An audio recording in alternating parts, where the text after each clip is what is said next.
Howdy, hello, and welcome to our podcast episode number 89, Chevy Chase's hilarious adventure as a clever undercover reporter. I am Thomas, and I am here with my friend Tim. Today, we are going to discuss a film called Fletch Lives. As always, spoilers ahead.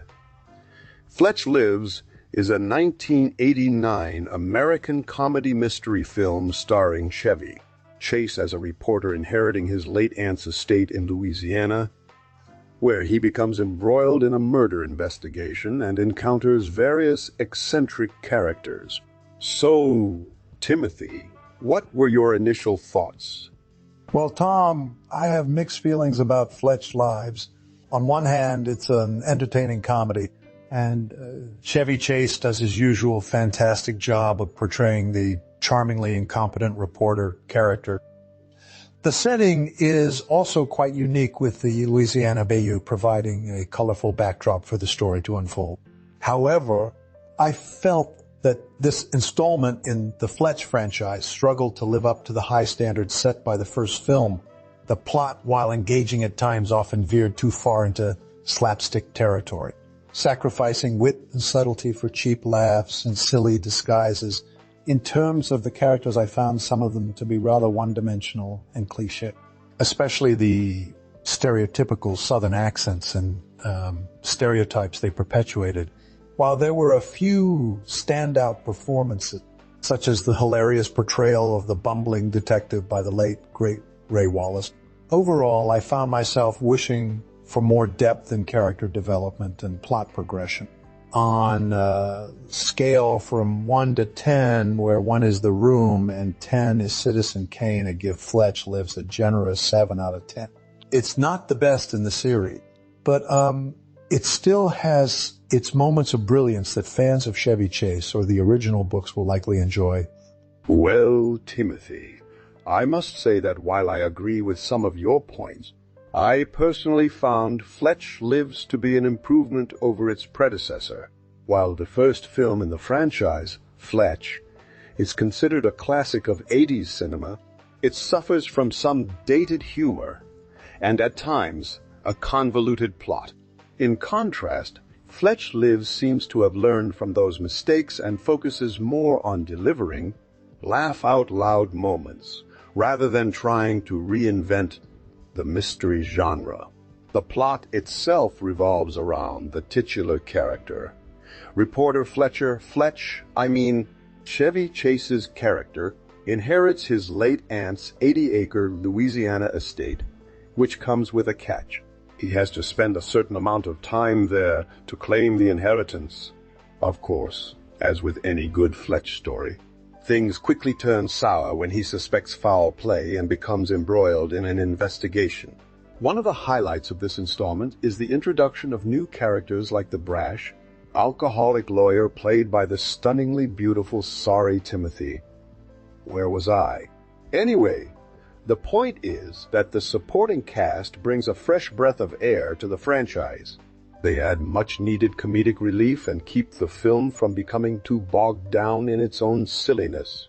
In terms of the humor, while some may argue that Fletch Lives relies heavily on slapstick antics and cheap laughs, I found it to be refreshingly unapologetic about its intentions, to simply entertain. The chemistry between Chase and his co-stars, particularly, oh dear, what was his name again? The one with the accent. Yes, the accented actor. They have palpable on-screen chemistry that translates into genuine laughter. Overall, while Fletch Lives may not be the cinematic masterpiece that some die-hard fans of the original novel might have hoped for, it delivers exactly what audiences expect from a Chevy Chase-led adventure.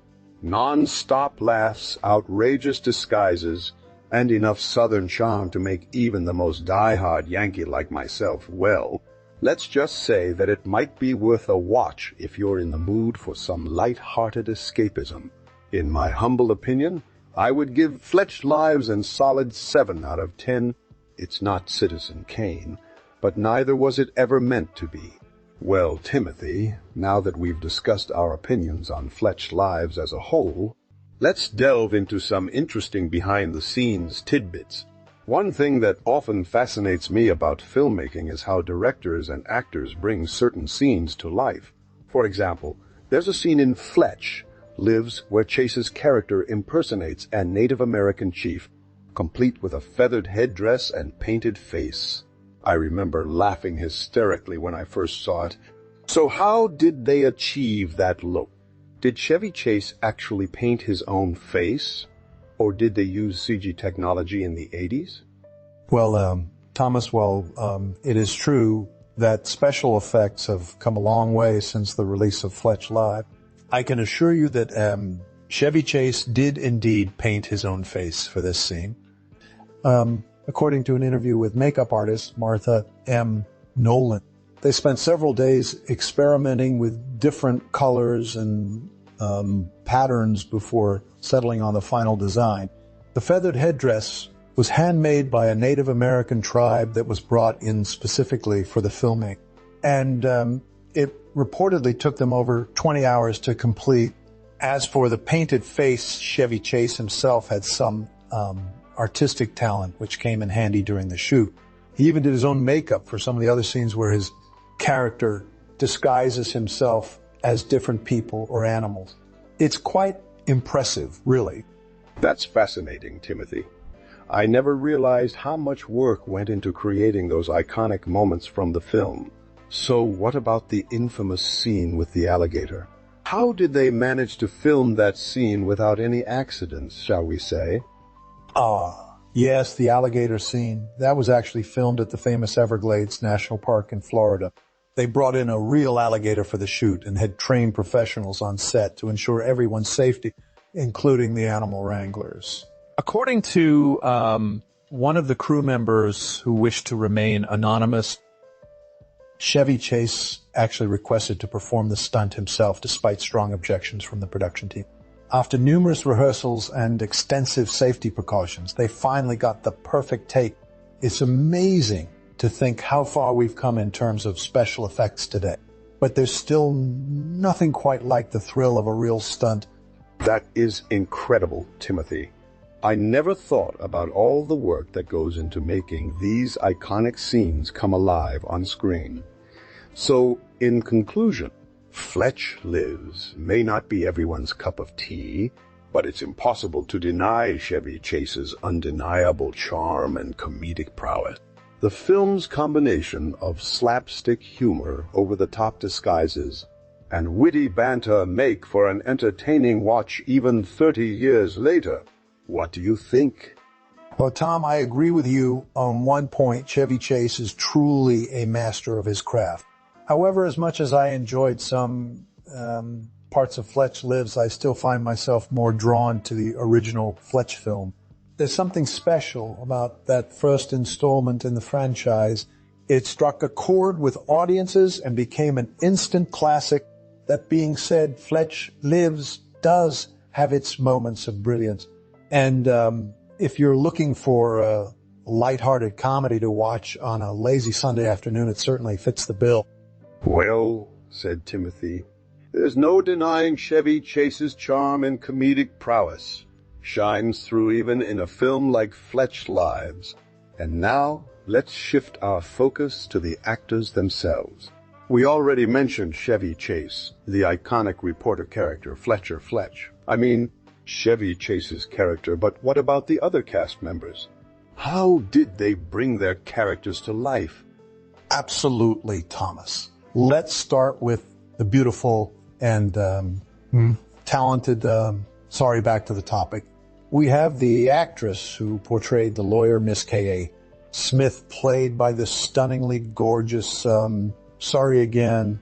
Let's talk about her performance first. She really brings an air of southern charm and sassiness to the character, making her a perfect foil for Fletch. Her chemistry with Chase is palpable on screen, creating some hilarious moments that will have you laughing out loud. Moving on to the supporting cast, we have the always hilarious detective Ian. I'm sorry, I've forgotten his name again. The one with the accent played by the late, great Ray Wallace. His performance as the bumbling but determined detective adds a much-needed comedic relief to the film.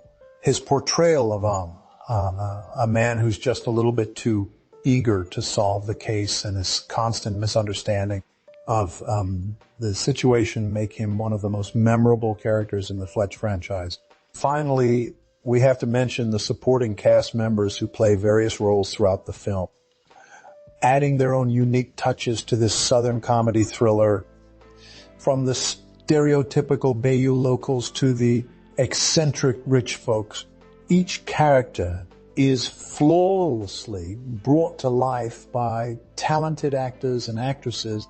In conclusion, Fletch Lives may not be a masterpiece of cinema, but it's an enjoyable and laugh-out-loud comedy that delivers exactly what audiences expect from a Chevy Chase film. The cast, both lead and supporting, perfectly capture the essence of their characters, adding depth and humor to this Louisiana adventure. That's right, Timothy. Each character adds their own unique flair to this Southern comedy thriller. Now let's shift gears a bit and talk about the cultural significance of Fletch Lives. As we mentioned earlier, the film is set in Louisiana, known for its rich history, vibrant culture, and unique dialects. How do you think director Michael Ritchie and screenwriter Capitanos handled the portrayal of this region and its people in Fletch Lives? Well, Tom, I'd say they certainly tried to capture some aspects of Louisiana culture, but unfortunately, there are also some problematic stereotypes present in the film. On one hand, we see glimpses of the state's beautiful landscapes and its colorful locals who add a touch of authenticity to the story. However, some scenes seem to rely too heavily on cliches about Southerners being dumb and racist, which is both harmful and untrue. That being said, Fletch Lives was released in 1989. And while we've come a long way in terms of representation, it's important to remember the film's historical context when evaluating its portrayal of certain topics. That's a fair point, Timothy. Now let's move on to a more lighthearted topic. Fletch's iconic wardrobe in Fletch Lives. From his signature Hawaiian shirts to his oversized pants and sandals, he certainly knows how to make a fashion statement, albeit an questionable one.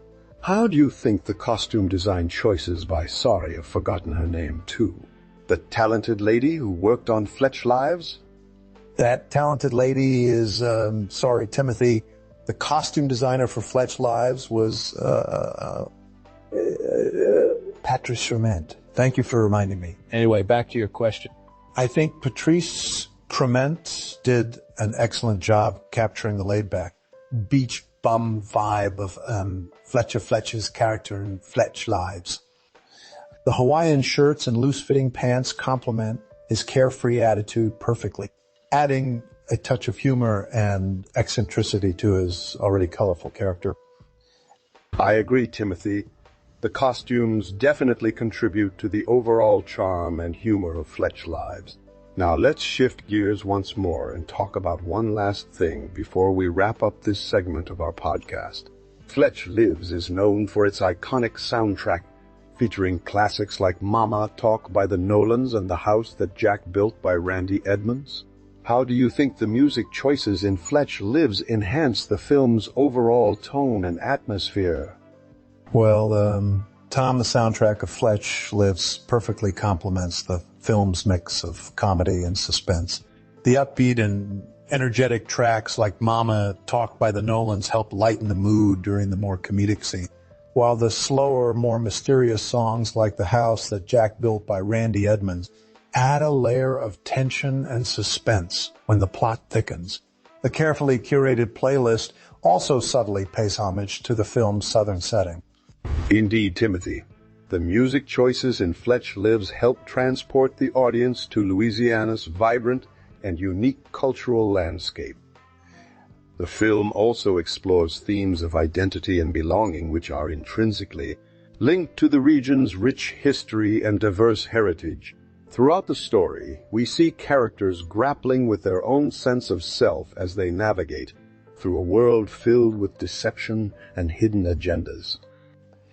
This struggle for authenticity is mirrored in the film's portrayal of Louisiana itself, a place often stereotyped but full of unexpected depths and complexities. The film's soundtrack not only reflects this duality but also celebrates it by featuring both traditional Southern music like Mama, Talk by the Nolans, as well as more contemporary tracks like The House That Jack Built by Randy Edmonds.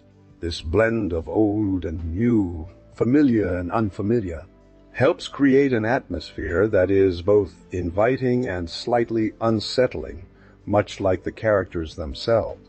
In this sense, Fletch Lives can be seen as a commentary on the evolving identity of not just Louisiana, but also America as a whole. A country that's constantly reinventing itself while trying to come to terms with its complicated past. So, what do you think about the cultural significance of Fletch Lives, Timothy? Do you agree that it manages to capture some aspects of Southern culture while also addressing deeper themes and issues? Well, Tom, I think we've delved deep enough into the cultural significance of Fletch Lives for one episode. To sum up, while the film does have its flaws in terms of portraying certain stereotypes, it does succeed in transporting us to the vibrant and unique world of Louisiana. The characters, though sometimes cliché, are well acted and engaging, adding depth to the storyline. The music choices further enhance the atmosphere of mystery and suspense that permeates throughout the film. And while some may argue that Fletch Lives is inferior to its predecessor, Fletch, I personally find it an entertaining and lighthearted comedy thriller that provides a much-needed escape from reality. So in conclusion, if you're looking for a laughter-filled adventure with a dash of mystery and some questionable Southern accents, then Fletch Lives is definitely worth checking out. And now, before we wrap up today's episode, we would like to hear from you, our dear viewers. Do you agree with our thoughts on Fletch Lives? Did we miss any significant aspects of the film or its cultural context? Share your own opinions and theories in the comments section below, and don't forget to subscribe. Hit that notification bell, and most importantly, like this video. We love hearing from our audience, and your feedback helps us create more engaging content for future episodes. So thank you for joining us today, and until next time, stay safe, stay healthy. And don't forget to always keep an eye out for alligators in the Everglades